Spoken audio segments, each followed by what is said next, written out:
Changing the phone number on your PayPal account is a straightforward process. Follow these steps to update your information quickly. Step 1. Log into your PayPal account. Open the PayPal website or app and enter your login credentials to access your account. Step 2. Navigate to account settings. Once logged in, locate the settings icon, usually represented by a gear symbol. Click on it to access your account settings.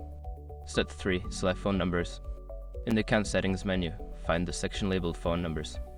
Click on this option to view current phone numbers associated with your account. Step 4. Update your phone number. Choose the phone number you want to change or add a new one. Enter the new phone number and follow any prompts to verify it, such as receiving a confirmation code via SMS. Step 5. Save changes. After entering and verifying your new phone number, ensure you save the changes. Look for a Save or Update button and click it to finalize the update. Now your PayPal account should reflect your new phone number. If you encounter any issues, consider reaching out to PayPal's customer support for assistance.